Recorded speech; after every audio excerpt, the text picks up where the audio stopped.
Recently had the idea of creating some Socionics videos for readers of my site to look at and discuss on my blog. Since this is the first video, it'll probably come across as a little bit stilted and unnatural. I haven't done these before, and it's kind of strange talking to a camera as opposed to other people. But hopefully subsequent ones will be better.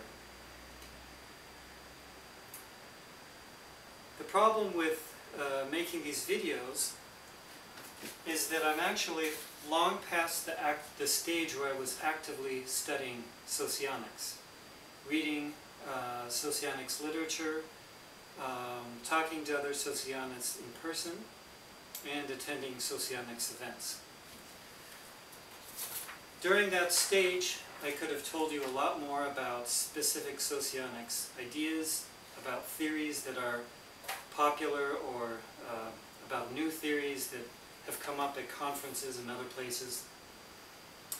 But actually, for several years now, I've been retreating from many of these ideas and theories that I had learned about over the preceding years. First, I acquired lots of new knowledge. I was reading articles and books, talking to other people, discussing ideas, and as of about maybe 3 or 4 or 5 years ago, I've been gradually giving up or rejecting many of those ideas as basically useless, mental masturbation, impossible to apply, and so forth. So you may find that in my videos, my comments on Socionics are becoming increasingly skeptical, which kind of may spoil things for people who are just getting into Socionics, are full of enthusiasm, and are in the stage when they want to acquire new ideas and learn all there is to know about Socionics from the sources they can find. It's currently been exactly 10 years since I learned of Socionics. 10 years ago was when I took my first trip to Kiev, Ukraine, and one of my friends here introduced me to a Socionist, kind of a peripheral one, but one who was very serious about Socionics, and had done a lot of study on types, visual identification of types, and had accumulated a lot of personal experience with different types. Now, at the time I was 23 years old, which is kind of a watershed age for many people. It's an age when a person is finally able to think for themselves, and many people end up at this age rejecting many ideas they may have been given in the past, and latching onto something new that becomes the basis of their adult worldview. And that's basically what happened to me as a result. I met this person, and we spent 4 or 5 hours talking. He told me about types. He basically introduced the idea that personality characteristics and relationships were largely determined by forces outside of our control. At the time, this idea sounded awful to me, and I tried to reject it, but at the same time, it provided potential explanations for many of the personal issues I was having at the time. So I was kind of in conflict whether to reject the new ideas or accept them. And at first I wanted to reject them, but I couldn't get the ideas out of my head that possibly problems I had been having up to then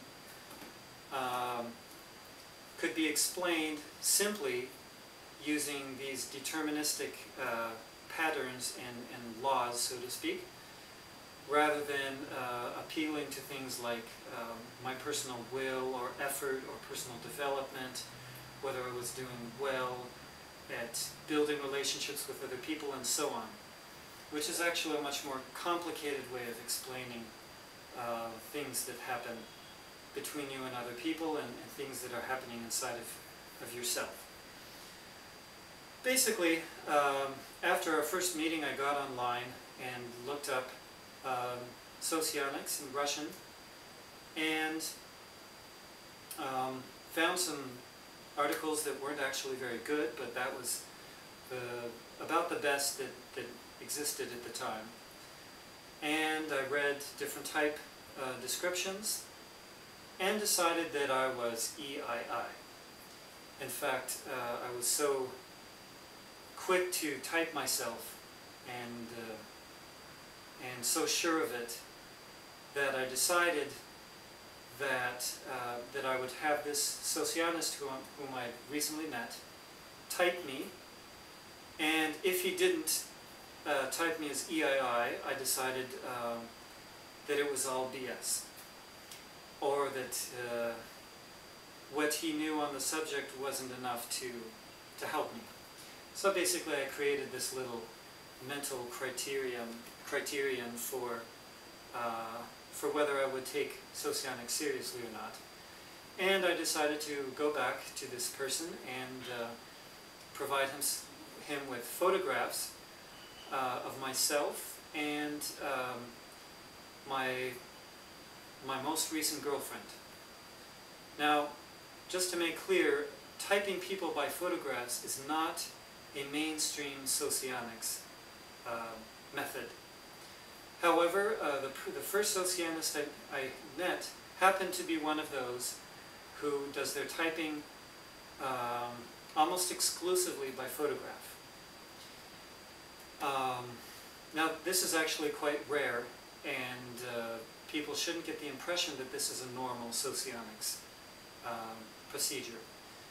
Now, I can talk about that in a later video, as I've become extremely skeptical of any Sociologist who claims to type on using photographs alone, or basically any narrow physiological characteristics such as voice quality, I don't know, facial features, body structure, and so forth. I think these things can give us hints as to a type, but ultimately type is defined by other characteristics, not by any external physiological features. But that was his method, so I brought him photographs, and at the next meeting, he gave me a different type diagnosis than I had given myself. He told me I was IEE, the mere type of EII, and proceeded to give me a long description of this type, or basically a description of myself. And in the process I realized that I had typed myself incorrectly based on my perceived weaknesses at the time. I probably wasn't in the best psychological condition at the time, and I was kind of overcome by some of my problems, and so I typed myself to a large degree based on my interpretation of these problems, and then ended up with EII, basically. That kind of fit my self-identity at the time. But when he gave me this type description, I learned a lot of things that really rang true about myself, and things that I really needed to know about myself in order to overcome the difficulties I was having at the moment. Let me go turn off my cell phone, sorry.